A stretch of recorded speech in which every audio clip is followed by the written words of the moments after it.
Antigones stared into the maelstrom. From his berth upon the void ship Libertinus, he gently placed a skeletal hand upon the window and watched the swirling madness of color that enveloped the ship's Gellerfield leak through elongated spread fingers.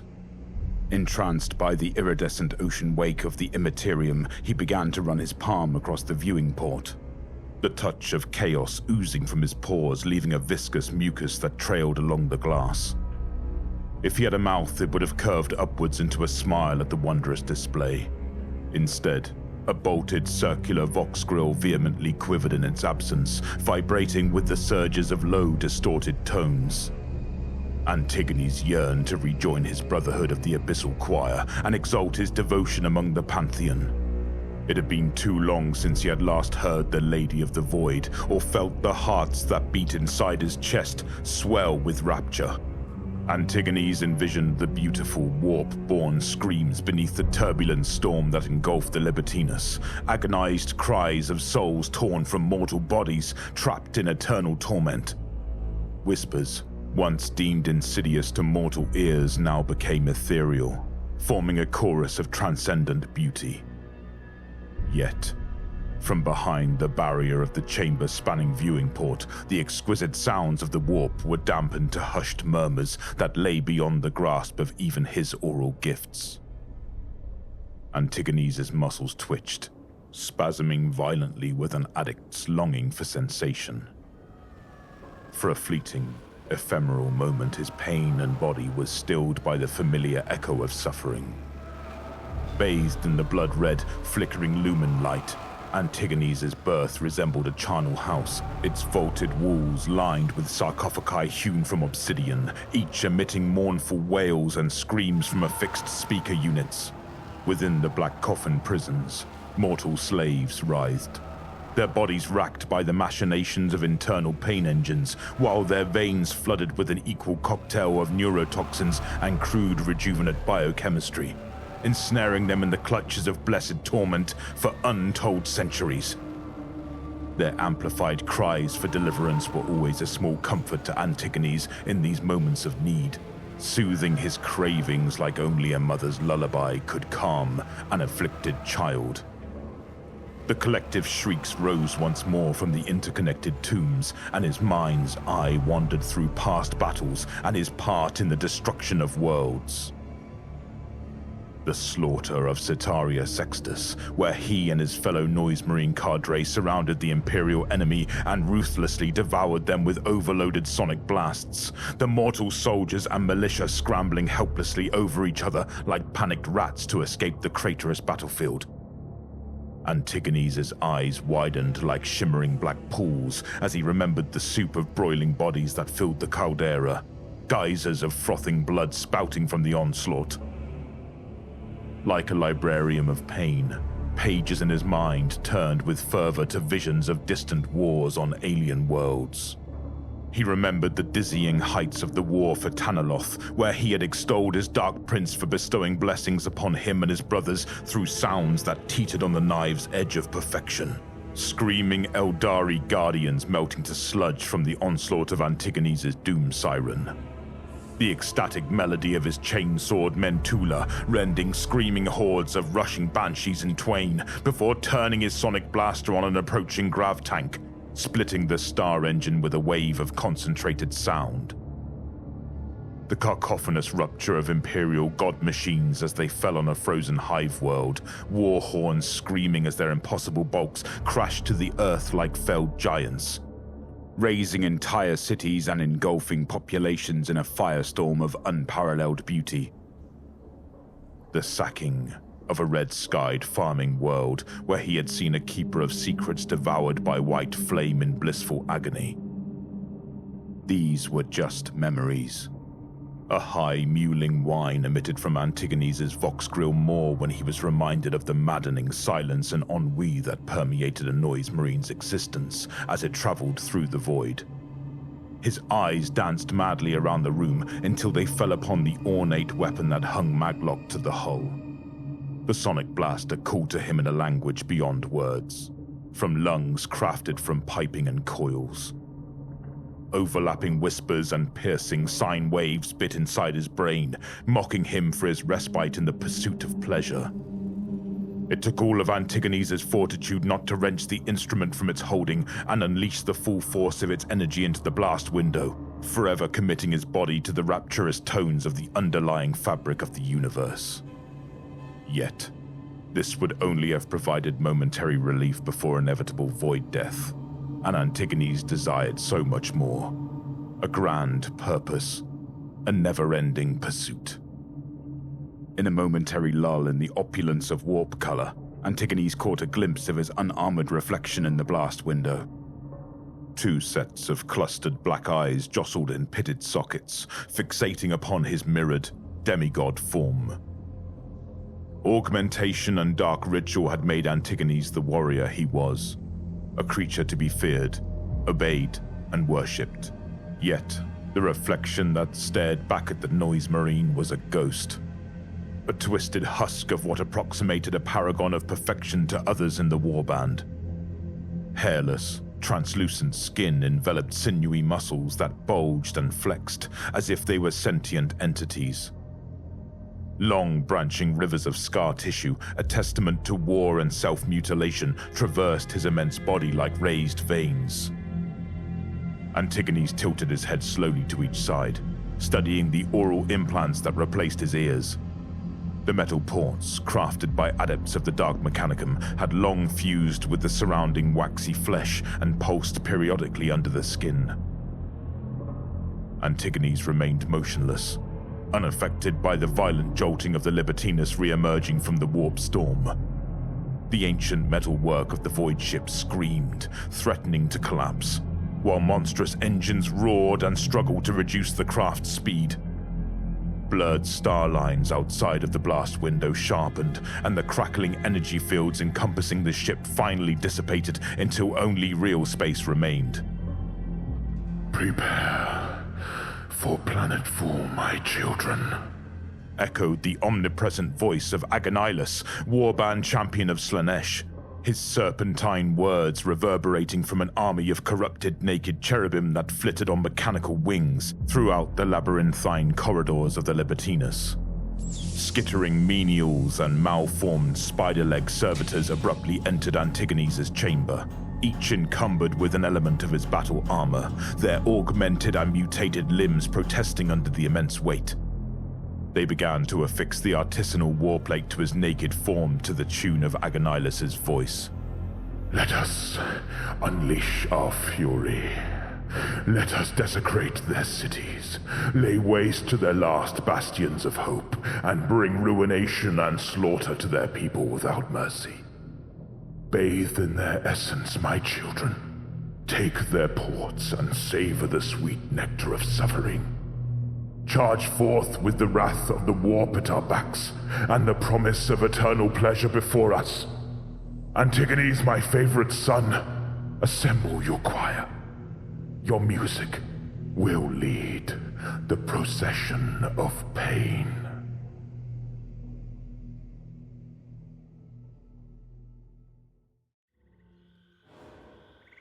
Antigones' power armor whined as he advanced through the sucking mud of this colorless world. Brackish swamp water sloshed about his heavy stride, rippling from the pulse of his modified armor and staining his lustrous warplate. A dense fog shrouded the swampland, its tendrils coiling around the broken remnants of fallen vegetation like specters clinging to the last vestiges of life. The choir marched alongside him, the silence of the dead mire replaced with discordant electronic squeals from each of his brother's altered armor, and the thrumming of sonic weaponry primed with unreleased aural energy. A retinue of fuchsia and bronze-clad marines from the Children of Agonilus trailed behind them, slowly wading through the quagmire and scanning the area with their archaic bolters. Beyond the vast expanse of swampland before the advancing warriors, Antigones' aural implants detected the increasing thump of Imperial processing machinery, the movement of tracked vehicles, and great factorum doors yawning open to receive their bounty. Housed within these refineries were the stockpiles of precious promethium that would fuel the children of Agonilus' further pursuits of pleasure in the sector. This was the prize. It would not be undefended. The enemy was here, hidden and waiting within the encircling cloak of grey fog. In this offensive silence before the storm, Antigones marked the faint movements of the enemy's armor joints and the beating of twin hearts inside gene-enhanced chests. The palpitating organs drumming a steady beat that could only belong to the angels of death. No mere human's blood pumps to that stoic rhythm on the verge of engagement. Bracing the heavy sonic blaster against his hip, Antigones thumbed the trigger switch upon his instrument of war, discharging a tempest of energized sound that carved a daggered gouge in the mud, then exploded inside the hidden depths of the rotting forest. His choir and their retinue eagerly joined, and a symphony of destruction was wrought upon the hidden space marines. Doom sirens, sonic rifles, and bolters complemented each other in thunderous harmony, reducing the immense decaying forest to mulch and splintered kindling. Helmless initiates of the Mortifactors chapter finally revealed themselves to the advancing marines of Slaanesh. They bounded with savage fury to the flanks of the desolated quagmire, their bone-white ceramite blending with the pallor of the swamp. From inside the enshrouding mist, blooded battle brothers of the 20th Legion covered the initiates' maneuvers, mass reactive bolts spearing towards Antigones and the children of Agonilus. Septimius, a hulking noise marine that had followed Antigones throughout centuries of decadence, fell to the mud, steaming tar-black gore vomiting from his headless corpse before the body was unceremoniously swallowed by the swamp. An acrid smell of burning propellant tainted the air as a further volley of covering bolt fire spiraled from the Mortifactor's outlying position, the rocket-propelled shells roaring toward the children of Agonilus. Antigones watched a heavy gunner from his retinue come apart in a flurry of concussive explosions, his decapitated horned helm landing with a wet impact against the noise marine's greaves. Hauling himself from the mud to ascend upon a colossal fallen tree, Malachi the Faceless, third voice of the abyssal choir, shredded a charging squad of Imperial scouts with a devastating sonic scream. Ceramite and organics ruptured into bubbling slop. Mad, helm-amplified laughter erupted from the children of Agonilus before they gleefully pushed forward towards their enemy. Manic bolter fire and searing plasma discharge ripping apart the fetid vegetation to reach the bone-encased marines of the Mortifactors. Around Antigones the battle raged. Within the maze of dead branches and waist-high sludge, mighty chainswords bit and screamed in protest, grinding through power armor and the flesh of both parties. A Mortifactor initiate roared in victory as he dealt a killing strike, his war blade buried deep into the exposed throat of a helmless child of Agonilus. Guttering dark blood poured down the long knife, submerging the Mortifactor's gauntlets in thick gore. His momentary celebration of triumph was cut short when a polished gladius punched through his face from behind. The Chaos Marine wielding the blade twisted it slowly, coring the head like a grisly fruit, savoring the sensation of boring the hole in the Mortifactor's skull. Answering mass reactive bolts from the fog detonated upon the slavering Chaos Warrior, hammering craters into its armor and tearing an arm off at the elbow. A fountain of dark mud and blood plumed to Antigones' left, a frag grenade from a dying Astartes' hand detonating under the surface of the mire.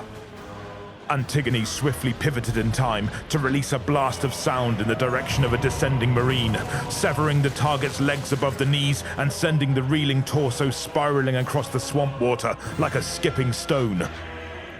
With another rupture of sound, Antigones claimed another kill, an Astartes scout folding against a dead tree like a discarded marionette. Beneath the superficial surface of his battle high, Antigones felt nothing but painful emptiness. A drying wellspring of sensation that he understood would never be filled by even the most brutal of slaughters across 1,000 more battles. All he bore witness to on this mired planet were the fleeting screams of his sundered enemies and the dying rattles of his comrades. No muse or divine inspiration for the desire to continue his journey.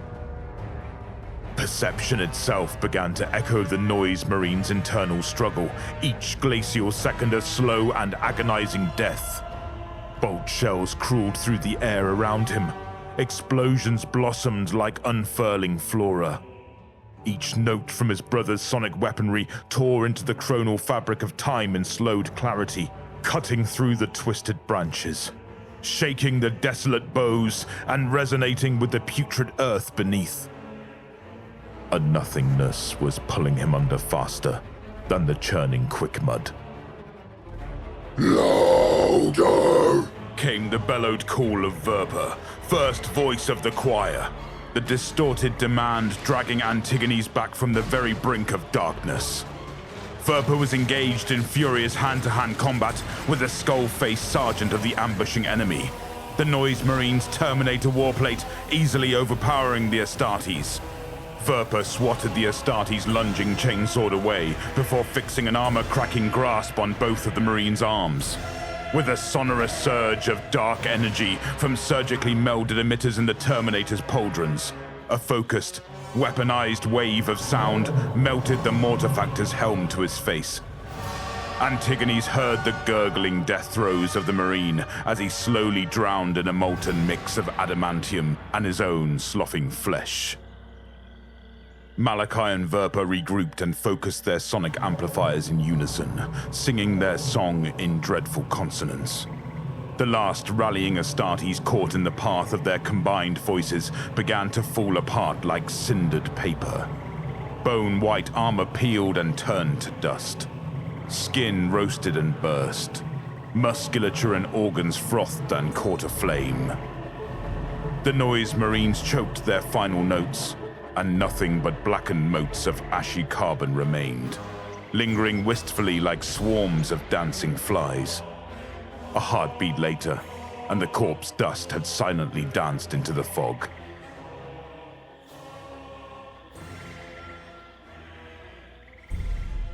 In victory, the children of Agonilus removed their helms and screamed exultant prayers to the Dark Prince.